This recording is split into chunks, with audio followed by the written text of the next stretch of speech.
Vous avez vu, ils ont développé des principes. Maintenant, je vous rappelle, le mot fréquent, c'était quoi? Indivisibilité. La vie est indivisible. Qu'est-ce que nous avons fait, nous occidentaux? Dans les British people, vous dites, Nancy. Ce n'est pas seulement les Britanniques qui ont fait autre chose que le Maurice, nous aussi. En 1992, qu'est-ce qu'on a fait, nous, de l'eau? Qu'est-ce qu'on a déclaré en préparation du premier sommet de la Terre en 1992 à Rio? On a déclaré, la communauté internationale a déclaré que l'eau était un bien économique, n'était plus un bien commun, n'était plus un bien social collectif. Nous vivons avec un principe fondamental de l'économie mondiale en matière de eau, que l'eau est un bien économique. Et comme tel, est soumis au mécanisme du marché. Et comme tel, doit avoir un prix. Eh bien, vous savez, quand on fait un bien économique, la culture capitaliste, de l'économie capitaliste que nous appliquons, signifie que l'eau est divisible. Et qu'est-ce que ça veut dire, la divisibilité de l'eau? Un bien. Chaque bien économique est divisible. Vous avez 1 kilo, 2 kilos, 3 litres, 4 mètres carrés, etc. Tout est divisible. Et c'est pour ça que vous pouvez adopter un prix. Parce que quand une chose est indivisible, le prix n'existe pas. Et alors, on a imposé que le bien économique soit soumis au mécanisme du marché. Mécanisme du marché dit concurrentiel, c'est-à-dire dit compétitif. Que l'eau comme bien économique peut être sujet d'appropriation privée, d'appropriation marchande, d'échange et de vente, d'achat. Et ensuite, ça signifie que je peux m'en approprier et faire l'usage que je veux. Et alors, c'est ainsi qu'il y a des conflits entre les agriculteurs, les urbains, les industriels, ceux qui sont pour l'informatique, l'eau qui est pour l'eau pour l'électricité. Et maintenant, on nous raconte de plus en plus que la priorité des principes, des valeurs sur l'eau, ce n'est plus l'eau pour la vie, l'eau pour les êtres humains, l'eau pour la vie des plantes, des animaux qui est important. C'est que l'eau va devenir de plus en plus essentielle, fondamentale pour l'énergie. L'eau pour l'énergie, pas l'eau pour la vie. Parce que nous avons décidé d'éliminer, à juste titre, tous les systèmes d'énergie fossile. Et maintenant, on veut dire que l'eau hydroélectrique, etc., va devenir de plus en plus importante. On l'a déjà fait avec l'énergie nucléaire, hein, je vous rappelle. Tout l'eau que l'énergie nucléaire utilise, elle a souvent détruit des fleuves, des rivières. Le deuxième, le principe d'indivisibilité lié au droit. Les droits indivisibles. Vous ne pouvez pas avoir le droit à l'eau uniquement par moitié ou par quart. Et vous ne pouvez pas dire que les Bretons ont droit à l'eau et pas les Maoris ou pas les Sénégalais. C'est pour ça qu'on peut parler du droit universel, parce qu'il est indivisible dans l'espace et dans le temps. C'est-à-dire que vous ne pouvez pas les révoquer. Et nous, au contraire, on a inventé la divisibilité des droits. C'est pour ça qu'on peut dire, on va donner l'intégralité du droit dans 20 ans. En fonction de quoi? Pas en fonction du fait que la vie a les droits, mais en fonction des ressources financières. Vous n'avez pas d'argent pour faire des infrastructures, pour l'école, pour les hôpitaux. Ben, on verra après pour les droits. Le deuxième principe de Maori, ils nous disent, ils ont inventé, ils ont proposé ces fantastiques éléments du link, de la montagne à l'océan, non? C'est les links, c'est-à-dire, c'est les liens. Nous, on a inventé quoi? On a inventé, et c'est à partir des Romains, nos ancêtres, on a inventé la rivalité. Le mot rivalité vient de rive. Le rival, c'est celui de l'autre côté du fleuve. Et le fleuve, au lieu d'unir, il sépare. En Europe, nous l'avons utilisé comme frontière.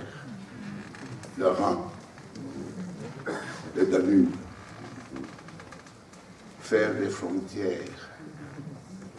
Et nous, les colonisateurs britanniques et français, on a divisé l'Afrique en fonction des fleuves. Le Sénégal, frontière. Au lieu de faire les liens, on a divisé.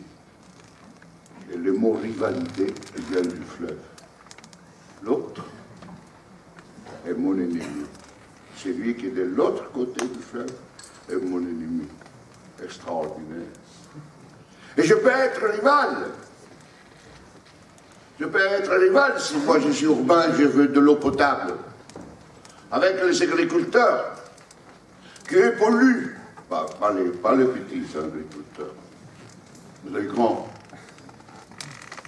Et cette rivalité fait partie du bien économique, l'eau, bien économique.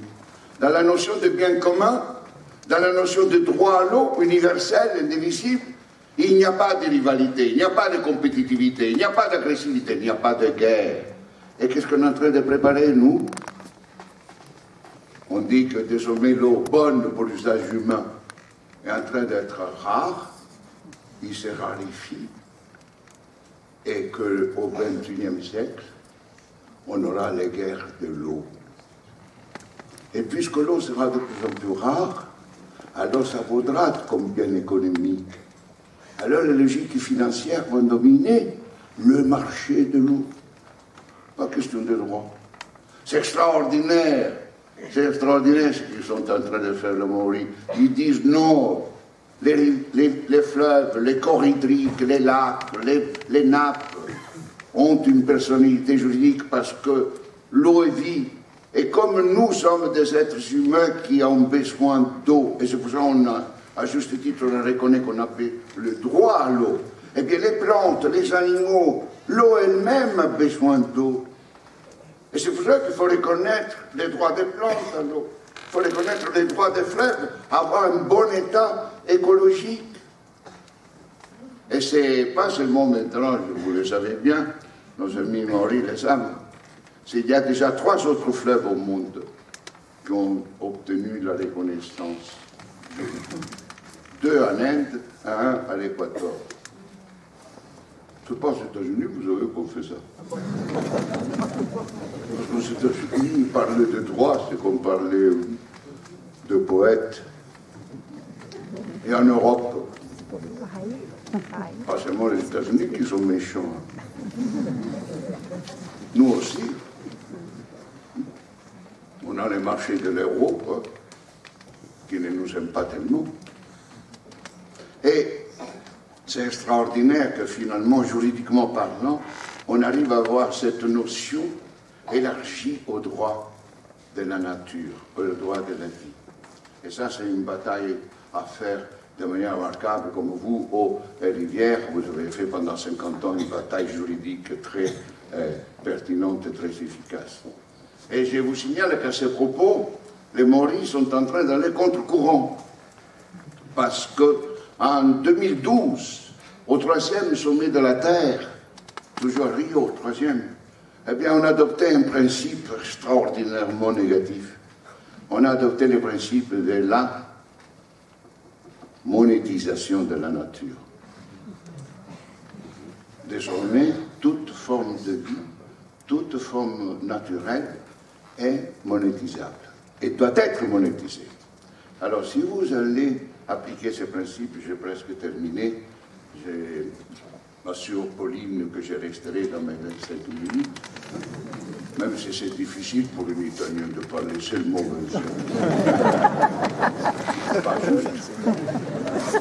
Alors, cette naturalisation, cette monétisation de la nature, c'est extraordinaire parce que nous avons compris quelque chose depuis les connaissances plus approfondies en matière de biologie cellulaire et moléculaire, depuis 50 ans à peu près. On a compris que nous, les êtres humains, ce n'est pas vrai que nous sommes différents de la nature. Il y a les êtres humains et la nature. On a compris, grâce à la biologie cellulaire, que nous sommes de la nature. Nous partageons 82% de nos gènes avec le cochon.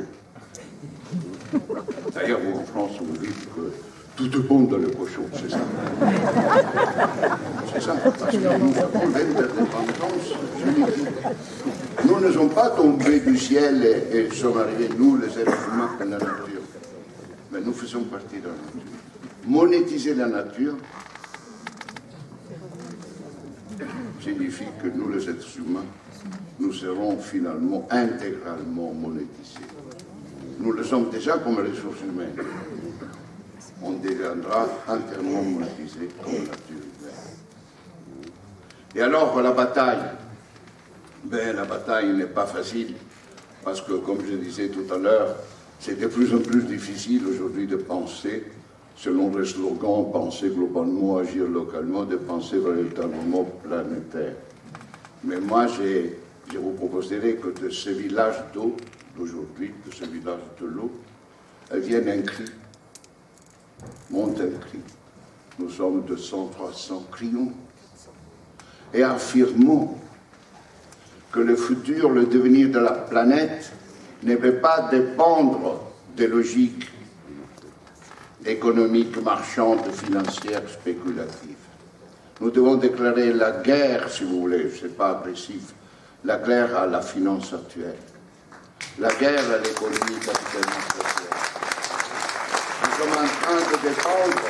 Nous sommes en train de dépendre des puissances à ce moment qui font la guerre. C'est extraordinaire de penser qu'un seul homme, comme le président des États-Unis, peut en train de nous mener à une guerre. C'est ça la réalité.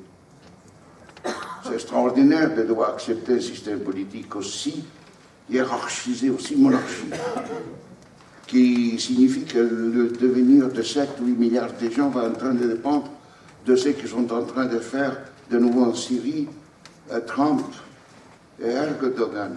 C'est pas possible. Debout. Comme vous, il y a 50 ans, en nature, vous avez repris dans vos mains le devenir de votre région.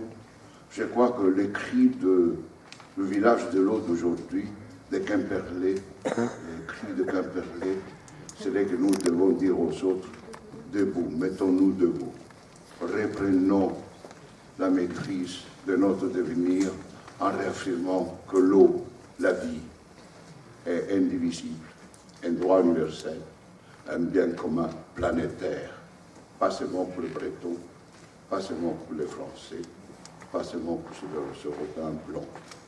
Et je crois que ça, c'est peut-être un grand remerciement que nous pouvons faire à Jean-Claude Pierre et à tous les autres qui, ces 50 dernières années, ils se sont battus pour l'eau en Bretagne. Merci.